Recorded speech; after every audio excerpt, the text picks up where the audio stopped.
On the morning of April 12, 1981, a teenage girl walked into her home in the isolated railroad town of Keddie, California, and stepped into a nightmare.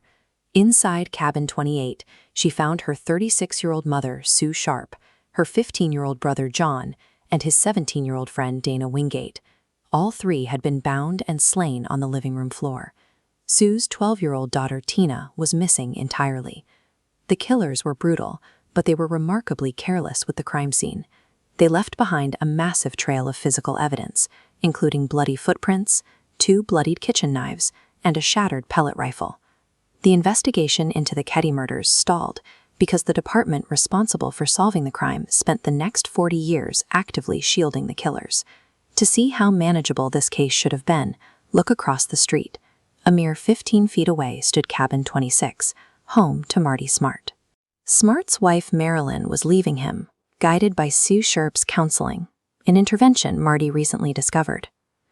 Smart had an associate staying on his couch, Severin John Bo Bubiday, a man with documented ties to organized crime in Chicago. Criminologists believe Bubiday acted as the tactical mentor who provided the planning necessary to execute the home invasion. With 2 violent suspects living within earshot of the crime scene and a clear domestic motive, the 40-year failure to secure a conviction cannot be attributed to a simple lack of leads. Immediately after the murders, Marty Smart fled to Reno, Nevada, where he mailed a letter to his wife. He wrote, "I've paid the price of your love, and now that I've bought it with 4 people's lives, you tell me we are through." Marilyn handed this written confession directly to Plumas County Sheriff Doug Thomas.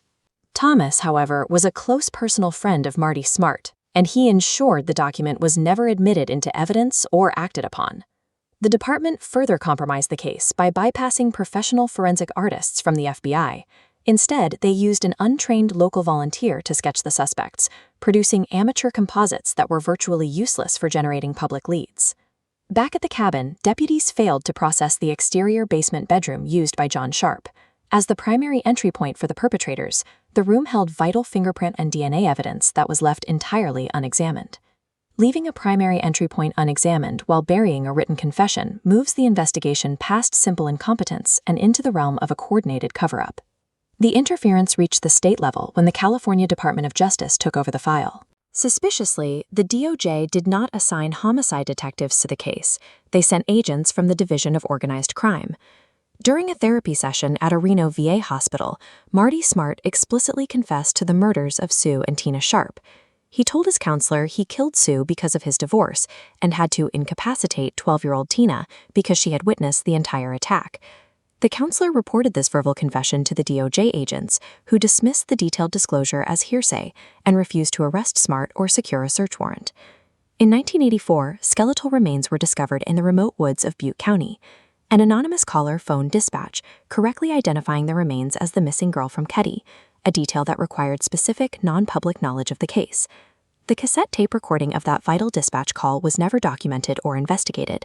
It was left abandoned in an archive box for decades. The Department of Justice's refusal to act on a clinical confession, coupled with the suspicious assignment of organized crime agents to a rural homicide, led contemporary investigators to conclude that the suspects were protected from the highest levels of California law enforcement.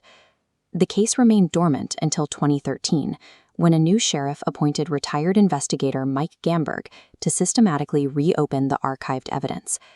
In 2016, Gamberg recovered a rusted claw hammer from a resort pond.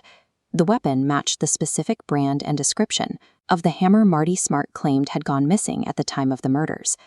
The archival search eventually uncovered a pristine, unopened envelope containing a strip of white medical tape recovered from the living room floor in 1981. It remained untouched by the original investigative teams. The original investigators' refusal to process the scene inadvertently created a forensic time capsule, shielding physical samples from contamination for over 30 years. Forensic technicians extracted a clean, identifiable DNA profile from that medical tape. After securing samples from a person of interest, laboratories established a direct physical match to a living suspect.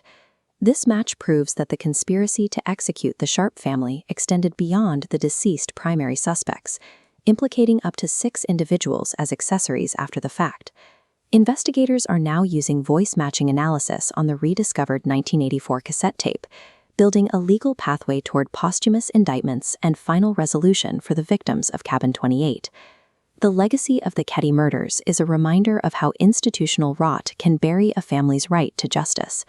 But it also proves that physical evidence is patient, outlasting the careers of the men who tried to hide it.